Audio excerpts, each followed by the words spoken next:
Bienvenido a los devocionales de fuego. Usted y yo semanalmente nos reuniremos para invocar a Adonai.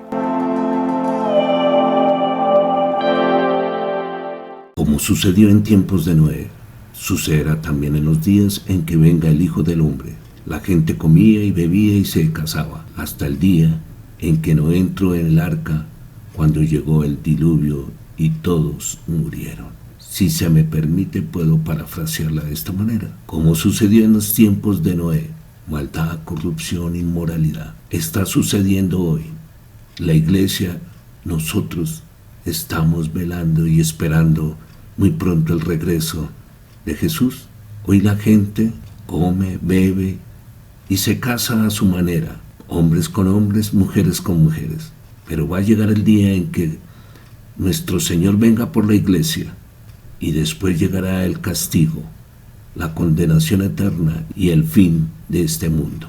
Pero lo más preocupante es que dentro de la iglesia muchos se van a quedar a pasar la prueba más terrible que puede tener la humanidad, el gobierno del anticristo.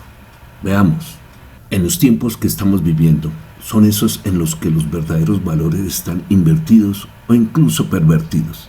Si miramos, lo que quiere decir es que se ha distorsionado lo bueno a lo malo. Persiguen a los que hacen el bien. Pero recordemos la cita en Isaías 5:20. Ay de los que a lo malo dicen bueno y a lo bueno malo, que hace de la luz tinieblas y de las tinieblas luz, que tomen de lo amargo dulce y de lo dulce amargo. Qué verdad tan impactante para el día de hoy, hermanos. Mire, amigos, los que dicen que son creyentes, pero me reservo a juzgarlos porque no sé si verdaderamente son redimidos o no.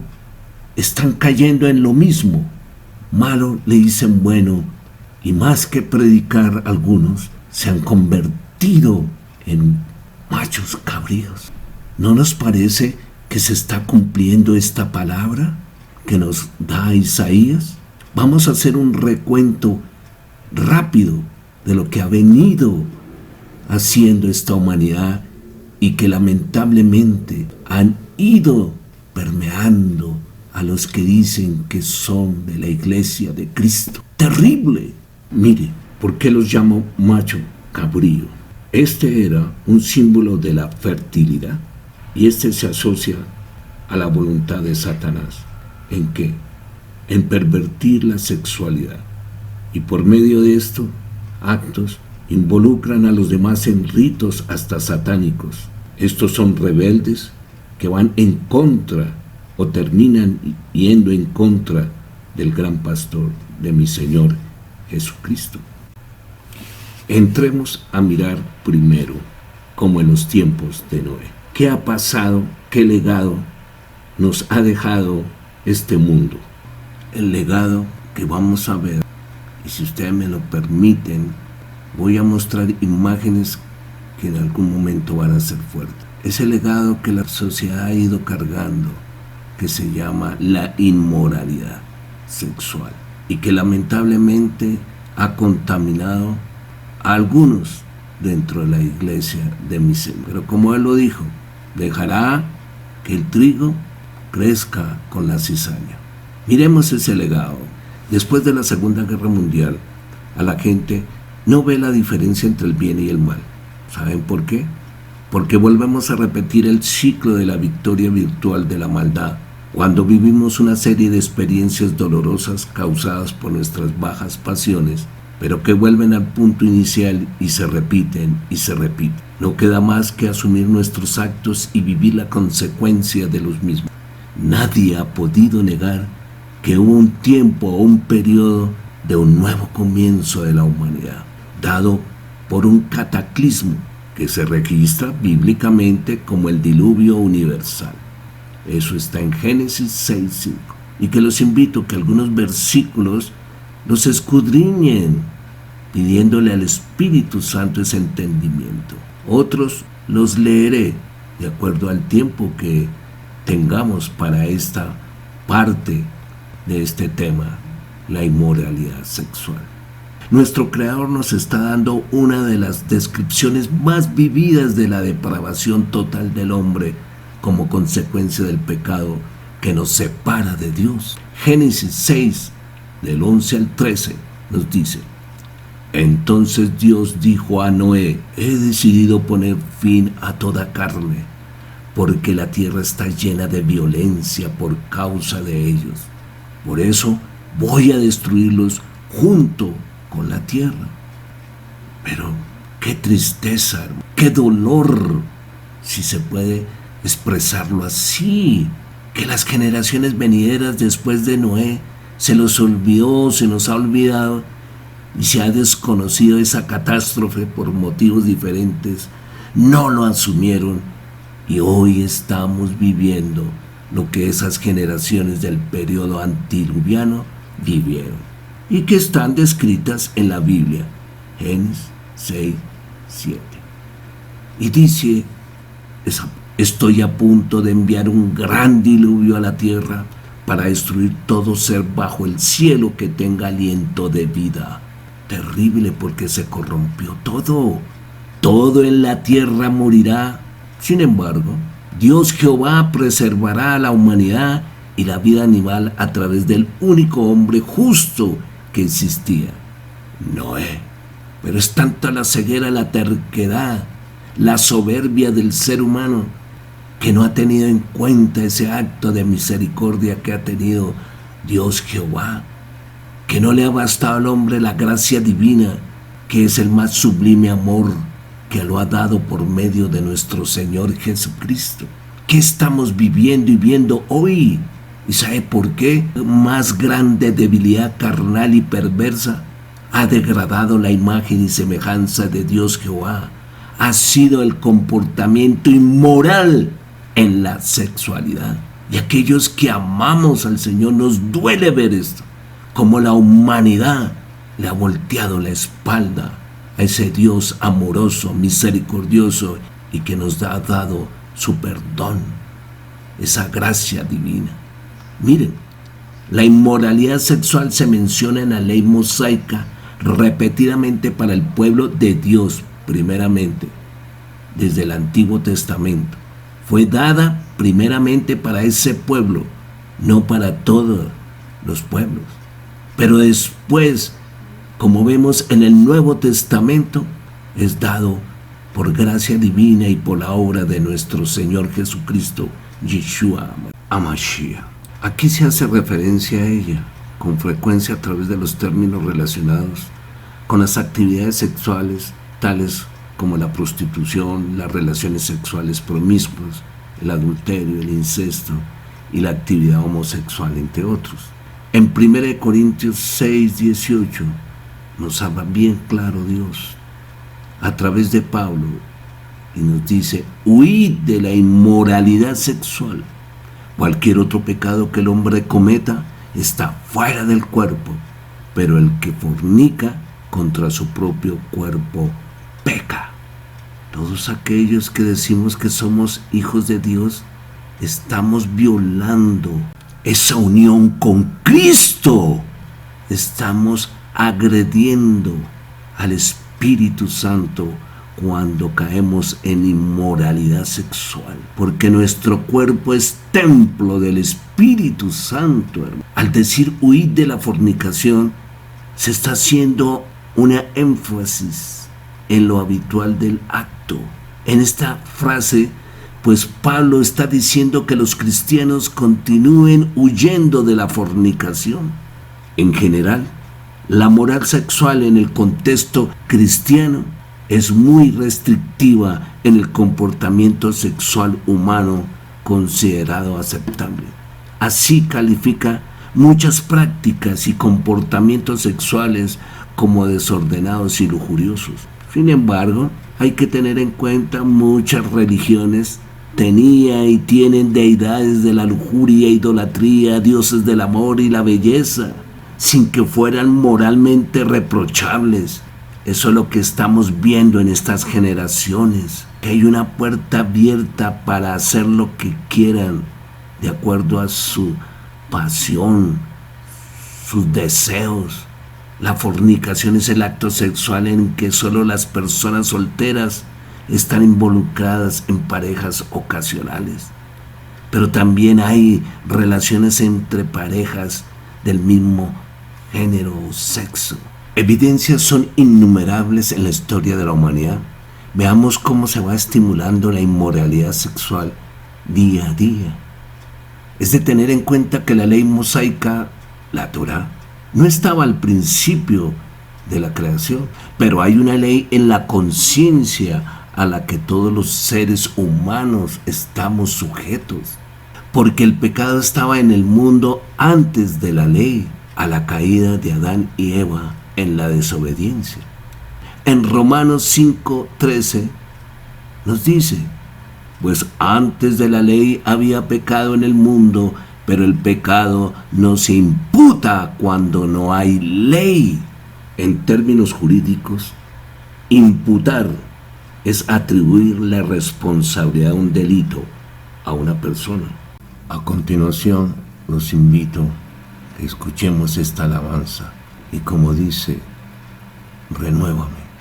Necesitamos ser renovados todos los días, limpiados en cómo limpiamos nuestro camino, obedeciendo los estatutos que nos ha enseñado nuestro Señor.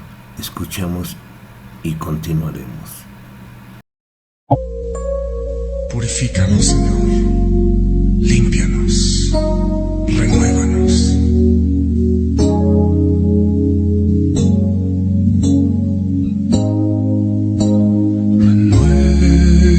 Renuévame, Señor Jesús,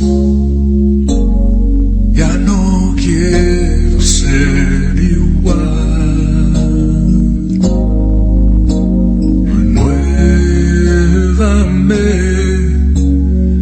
Señor Jesús, pon en mí tu corazón, porque todo lo que hay dentro de mí necesita ser cambiado, Señor, porque todo lo que hay dentro de mi corazón necesita más de ti.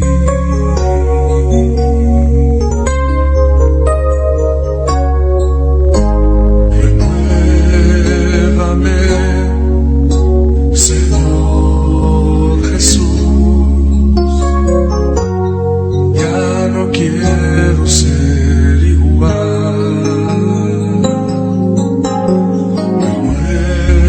Renuévame, Señor Jesús,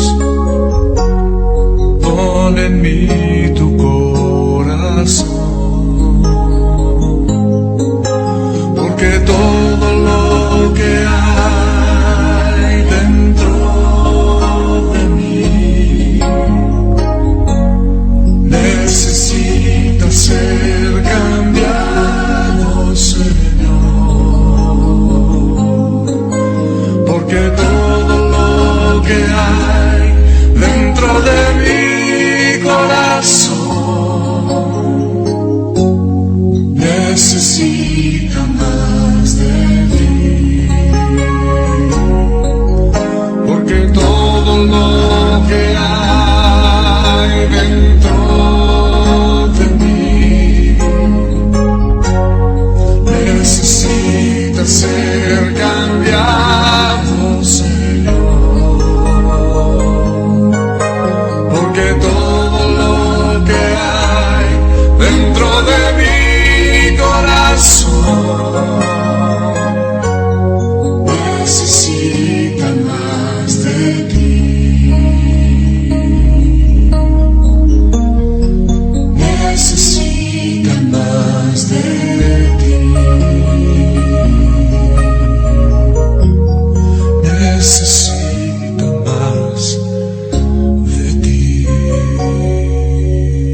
Veamos el caso de la poligamia, por ejemplo. En el Antiguo Testamento no se imputaba en ninguna parte la condena explícitamente. Aunque gobernaba el pecado, no se imputaba ese pecado porque no tenían ninguna ley que los guiara, excepto los dictados de la conciencia o de la tradición, en este caso, hebrea. El primer caso de poligamia o bigamia, como se conoce en la Biblia, fue el de Lamec en Génesis 4:19. Este personaje nos dice la palabra de Dios: y Lamec tomó para sí 2 mujeres. Pero resulta que a través de este tipo de relaciones sexuales el enemigo no se quedó quieto. La usó para pervertir el acto sexual en llevarlo a la perversión. Sí, porque nosotros fuimos creados para tener relaciones sexuales, pero bajo la protección, la cobertura de nuestro Creador y bajo sus reglas. La vida privada del rey Herodes el Grande era además un ejemplo de lujuria, crueldad y perversión. El rey hacía ostentación de ser un príncipe de la cultura grecorromana, que más adelante veremos que fue una semilla más que puso Satanás en la humanidad a través de estas culturas, tanto griegas como romanas. Y volviendo al rey Herodes, tenía muchas mujeres y concubinas. Sin duda, era un motivo que repugnaba por sus gobernados. Y hay registros donde con ellas efectuaban orgías desenfrenadas. Y el pueblo lo sabía y se escandalizaban profundamente. El excesivo número de concubinas era muy mal visto entre los judíos en ese tiempo, pues se recordaba que incluso un buen monarca, pero dado al sexo, a la inmoralidad, como el rey Salomón, al final de su vida era una persona alejada de Dios y de su ley.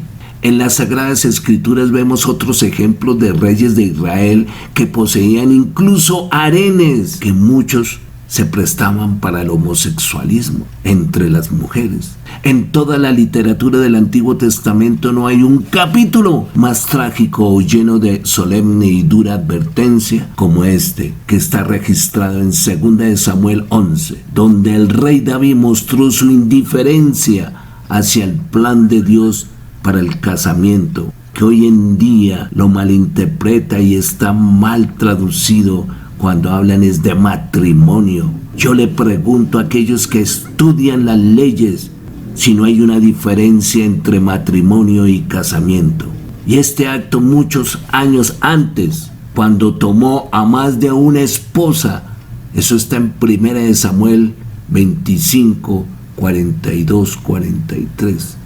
Y 2 de Samuel 3, del 2 al 5. El hábito del rey David era seguir tomando esposas. Mostró una falta de control que lo llamaban o se llama ser romántico. Pero eso no es ser romántico, es deformar la sexualidad, no la sensualidad, que eso es carnal, eso es lujuria, que lo veremos más adelante.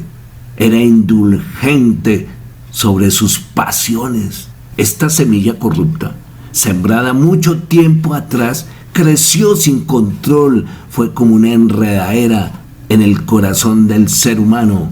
Por tiempo suficiente dio un amargo fruto. Por ejemplo, el asunto de Betsabé simplemente fue el clímax de algo que había estado sucediendo en su vida y en su corazón por 20 años. Es cierto que el rey David después mostró un corazón conforme al de nuestro Creador. Pero también es cierto que se dejó envolver por esas pasiones lujuriosas, sensuales, y lo llevaron al sufrimiento y a la decadencia de su reino. Porque se dejó llevar por la gran hermosura de Betsabé. Hizo la vista bastante tentadora. Se dejó llevar por la vista. ¿Qué le pasó a Eva? Se dejó primeramente llevar por la vista al ver ese fruto prohibido. Pero la verdadera fuerza de la tentación a menudo no yace en la calidad del objeto, no, ese objeto de la tentación, sino en el estado del corazón y la mente del que está siendo tentado. ¿Cómo está tu corazón en relación con tu Creador, con nuestro Señor Jesucristo? ¿Está lleno del Espíritu Santo como para enfrentar esa tentación como lo hizo José? ¿Y cómo la enfrenta uno? Huyendo. No hay otra salida. David, el rey David, había sido cuidadosamente preparado para tropezar justo en esta área de la sexualidad. Aún así, esta tentación no era demasiado fuerte para el rey David, sin importar qué tan hermosa era la mujer ajena. Miren, el pueblo de Dios empezó a tener una doble moral, hermanos. Y eso es lo que se está viendo hoy en día, porque se llegó a ver la bigamia como un estado natural del varón, dice que tenía esos privilegios. Pero miremos el caso de Sodoma y Gomorra, Génesis 19. No fueron destruidos por falta de compasión como en algunos eruditos lo dicen y lo aseguran, sino por cometer una abominación que corresponde al pecado de la perversión sexual que está nombrado en Levítico. Sodoma y Gomorra y esas 5 ciudades no fueron destruidos porque querían violar en grupo, sino porque su pecado fue continuo y constante de la inmoralidad sexual. Dios no los juzgó por un solo acto aislado. Miremos en la civilización egipcia. El incesto estaba permitido y su decadencia como imperio fue por su inmoralidad sexual y por practicar el ocultismo. En la Grecia antigua se toleraba la homosexualidad masculina entre adultos y adolescentes púberes dentro de un contexto disque educativo, pero a la mujer la degradaban hasta el punto de obligarla al lesbianismo, que entre otras cosas eso tiene origen de la isla de Lesbos. Las actitudes y comportamientos sexuales en la antigua Roma, por ejemplo, que fue lo que el Imperio Romano tomó, esa tradición griega, y se ha dado por sentado que tenían una licencia para practicar las relaciones sexuales ilimitadas. No había parámetros. Era desenfrenada y corrupta y malvada. Por ejemplo, ellos tenían la religión politeísta que promovía la diversidad de sexualidad como un aspecto de prosperidad para el Estado, y los individuos podían recurrir a la práctica religiosa privada que lo llamaban la magia para mejorar su vida erótica o su salud reproductiva. ¡Qué engaño! La prostitución era legal y pública. Hoy se manifiesta o se conoce como los derechos de las trabajadoras sexuales. Y ostentaban pinturas pornográficas que formaban parte de las colecciones de arte de respetables hogares de clase alta. Se consideraba natural y normal que los hombres se sintieran atraídos sexualmente por jóvenes adolescentes de ambos sexos, lo que se conoce en el concepto psicológico como bisexuales. ¿Y qué me dicen de la práctica de la pederasta? Terrible lo que estamos viendo ahora también, porque eso se volvió una cultura que viene desde la antigua Grecia y de la antigua Roma, o pedofilia, que es definida como una parafilia, que es un trastorno sexual. Estaba permitida siempre que el joven no fuera un romano nacido libre. En conclusión, para la sociedad romana, el sexo era sexo, así de simple, y por ese sexo inmoral cayó el Imperio Romano. En ese tiempo no existía el concepto de homosexualidad, heterosexualidad y bisexualidad. Las mujeres no tenían libertad en su sexualidad porque los hombres consideraban la homosexualidad femenina, lo que se conoce como lesbianismo, como algo excitante y morboso. No lo estamos viviendo hoy en día. Tanto hombres como mujeres usaban a sus esclavos como juguetes sexuales. Entre el calor del vino y su lujuria, pervertían su sexualidad.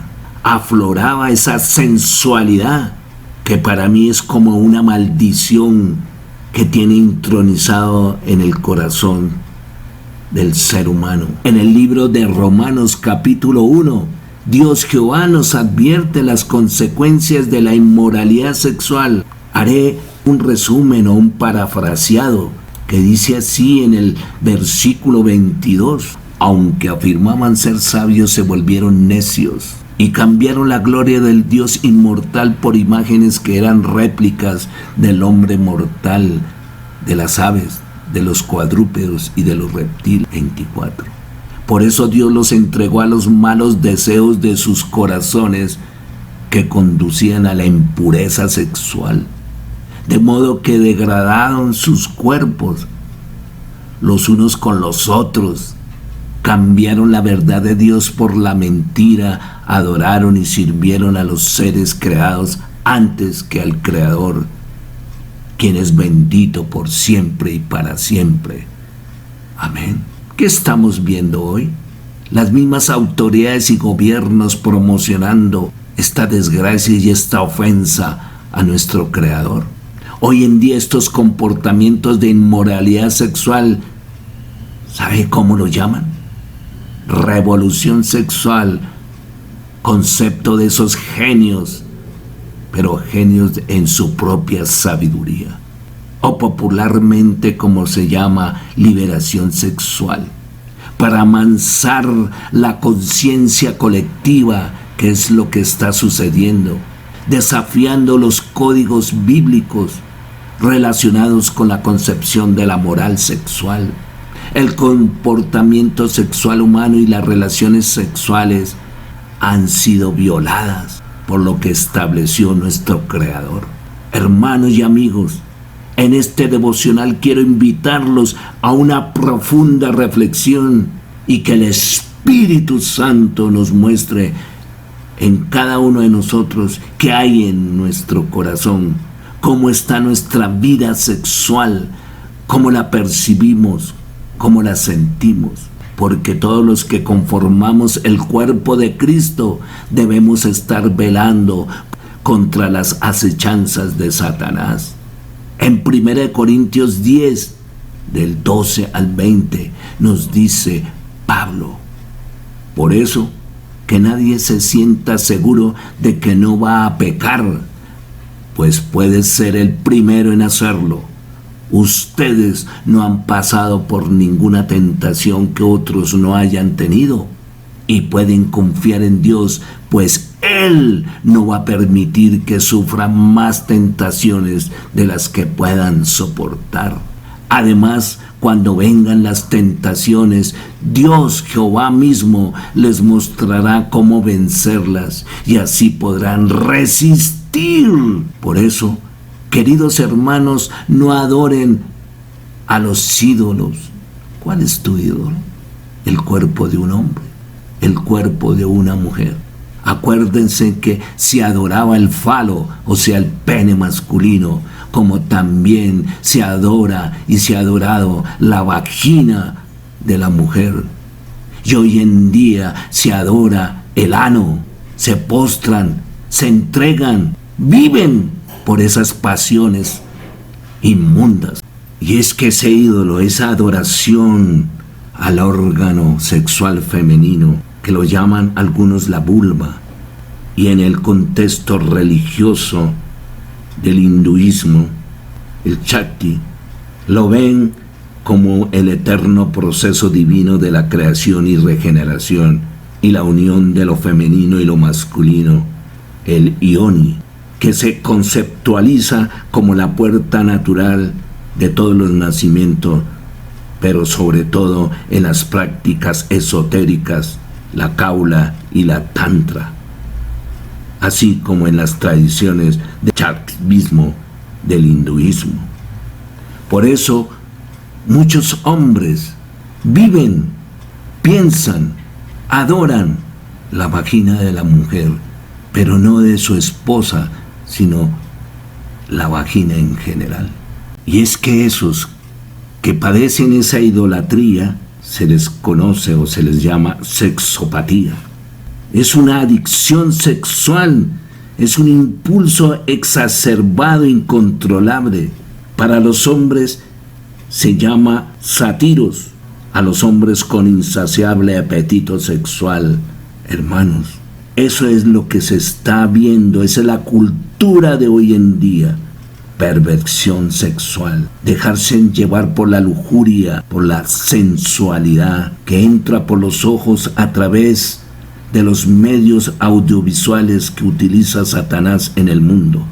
En este tema tan candente que me ha puesto el Espíritu Santo de que hable y ruego que me esté guiando, porque me pego es a la palabra de Dios. Trataré de detallar las acechanzas del enemigo que está oculto en la iglesia. Sí, está oculto porque muchos no lo han percibido. ¿Cuántos hermanos han caído en la inmoralidad sexual? ¿Y cuántos van a caer si no están vigilando? Cuidémonos, hermanos, como dice Pablo, porque el enemigo está ahí a la puerta, buscando a quien devorar, hermanos. Toda la raza humana ha caído bajo el control de las fuerzas satánicas, acerca de las cuales Pablo habla y dice, contra huestes espirituales de maldad en las regiones celestiales. ¿Por qué digo huestes? Porque ellos, su trabajo que les ha mandado Satanás, es dedicarse a obstaculizar y obstruir la obra de Cristo y a poner fuera de combate a los soldados del reino de Dios. Y los ataca es individualmente. Cuanto más efectivo sea un creyente para el Señor, tanto más experimentará los salvajes y feroces ataques del enemigo en esta área, que es de la sexualidad. En Efesios 6:12 nos habla que no es contra sangre y carne, hermanos. ¿Qué nos pasa? Despertemos, hermanos. Seamos como vigías. Aquí nos habla con una frase de lo más significativo, que no es contra sangre y carnes, no es contra esa mujer o contra ese hombre, sino detrás quien los maneja como títeres. La imagen de la Biblia de principio a fin es que todos los seres humanos sin Cristo, sin excepción, por muy listos o educados que sean, por mucha cultura que tengan o profesión, son víctimas impotentes ante el control satánico. Pero ¿qué pasa con nosotros, los que nos estamos preparando, aquellos que fueron llamados como pastores? Es que hemos visto cómo han caído, los ha arrojado al suelo y los pone en el escarnio público cuando caen en esas inmoralidades sexuales. Aquí no estamos viendo el cristiano, sino estamos viendo también las religiones, llámense católicos, protestantes, evangélicos, ortodoxos, mesiánicos, como quieran llamarse. Nadie puede escapar de esas tentaciones. Pero las buenas nuevas son que algunos han quedado libres por la venida de nuestro Señor Jesús mismo en nuestro corazón, y que le somos fieles y que morimos con las botas puestas, y que vino a salvarnos, y que con el poder y la presencia del Espíritu Santo se puede deshacer las obras del diablo, como lo dice en 1 Juan 3:8, parte B. La liberación la obtenemos por medio de Él, para que se manifieste su gloria, hermanos. Cómo me emociono de saber que tengo esa ayuda, tengo ese poder a través de la presencia del Espíritu Santo.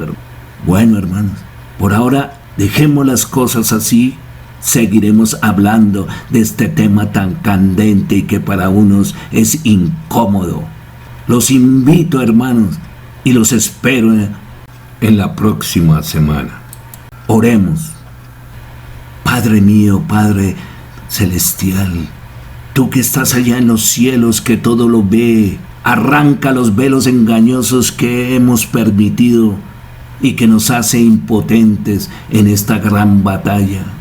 Ayúdenos a no caer en esas ataduras sexuales, en esa cautividad de la sensualidad. Ayúdanos a entender que no tenemos ninguna posibilidad de luchar si no fuese por tu obra que nos da la liberación por medio de nuestro Señor Jesús, que ha venido para atar el poder de las tinieblas y para hacernos libres. Te lo pedimos en el nombre de mi Señor Jesucristo. Amén y amén.